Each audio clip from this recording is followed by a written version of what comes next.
NDA கூட்டணியில் விஜய், சீமான் உறுதி செய்த அமித்ஷா. திமுக தலைமைக்கு இடியாய் விழுந்த செய்தி.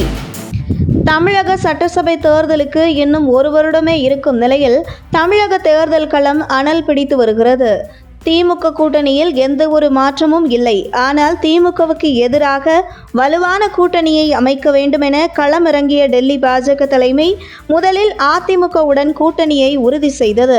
அடுத்து விஜய், சீமான் இவர்கள் இருவருடைய நிலை என்ன என்கிற கேள்விக்கும் விடை கிடைத்துள்ளது. சமீபத்தில் அதிமுக முன்னாள் அமைச்சர் கடம்பூர் ராஜு அளித்த பேட்டியில் திமுகவை வீட்டிற்கு அனுப்ப வேண்டும் என்றுதான் அதிமுக தேர்தலை அணுகுகிறது. அதே கருத்துடன் தான் அன்பு சகோதரர் தமிழக வெற்றி கழகத்தின் தலைவர் விஜய் இருக்கிறார். சட்டமன்ற தேர்தலுக்கு இன்னும் கால அவகாசம் இருக்கிறது. அடுத்த ஆண்டு ஜனவரியில்தான் கூட்டணி இறுதி வடிவம் பெறும் என தெரிவித்திருந்தார். அதேபோன்று தமிழக பாஜக தலைவர் நயினார் நாகேந்திரனும் திமுகவை வீழ்த்த தாவேகா உட்பட அனைத்து கட்சிகளும் ஒன்றிணைய வேண்டும், விஜய் இணைய வேண்டும் என்ற கடம்பூர் ராஜுவின் கருத்தை வரவேற்கிறேன் என்று தெரிவித்துள்ளார்.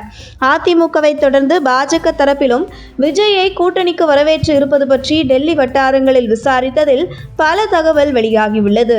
அமித்ஷாவின் அரசியல் ராஜதந்திரம் என்பது அவர் போடும் திட்டத்தை நிச்சயம் நிறைவேற்றி விடுவார் என்பதுதான் அவருடைய அரசியல் வரலாறு. அந்த வகையில் உத்தரப்பிரதேசம், திரிபுரா, டெல்லி, ஹரியானா, மகாராஷ்டிரா போன்ற பல மாநிலங்களில் அமித்ஷாவின் திட்டம்தான் அங்கே ஆட்சி மாற்றமும் பாஜக அரியணை ஏறவும் காரணமாக இருந்தது.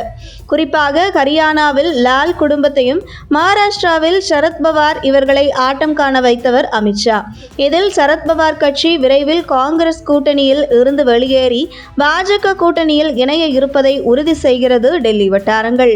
இந்த நிலையில் தற்பொழுது தமிழ்நாட்டு பக்கம் தன்னுடைய முழு கவனத்தையும் திருப்பி வரும் அமித்ஷா திமுகவுக்கு எதிரான வாக்குகள் எந்த விதத்திலும் சிதறவிடக்கூடாது என்பதில் உறுதியாக இருக்கிறார். அதற்காகத்தான் அதிமுகவை தேசிய ஜனநாயக கூட்டணிக்குள் உள்ளே கொண்டு வந்த அமித்ஷா அடுத்ததாக நடிகர் விஜய் மற்றும் சீமான் ஆகியோரையும் இதே தேசிய ஜனநாயக கூட்டணிக்குள் கொண்டு வருவதற்கான முயற்சிகள் தொடர்ந்து அமித்ஷா ஈடுபட்டு வருவதாக கூறப்படுகிறது. மேலும் தொடர்ந்து பாஜகவுடன் நடிகர் விஜய் மற்றும் சீமான் இவர்கள் இருவருமே பேச்சுவார்த்தை நடத்தி வருவதாக டெல்லி வட்டாரங்கள் உறுதி செய்கிறது. இந்த நிலையில் அடுத்த 2 மாதத்தில் அமித்ஷாவின் ஃபார்முலா கை கொடுக்கும் என்றும், அந்த வகையில் நடிகர் விஜய் மற்றும் சீமான் ஆகிய இருவரும் ஓட்டை பிரிப்பதால் இருவருக்குமே எந்த பலனும் இல்லை. இதில் குறிப்பாக விஜய், சீமான் இருவரும் இந்த தேர்தலில் தோல்வியை தழுவினால் இருவருடைய எதிர்காலம் மிகப்பெரிய கேள்விக்குறியாகிவிட்டு, அதே நேரத்தில் 8 கோடி தமிழர்களை காப்பாற்ற திமுகவுக்கு எதிரான ஓட்டுகள் சிதறாமல் இருக்க தேசிய ஜனநாயக கூட்டணியில் நடிகர் விஜய் மற்றும் சீமான் இருவருமே கைகோர்க்க தயாராக இருப்பதாக கூறப்படும் நிலையில், ஒரே மேடையில் தேசிய ஜனநாயக கூட்டணியுடன் விஜய், சீமான் கைகோர்ப்பார்கள் என்றும் இதற்கான வியூகத்தை அமித்ஷா வகுத்துவிட்டார். இது அடுத்த 2 மாதத்தில் அரங்கேறும் என்கிறது டெல்லி வட்டாரங்கள்.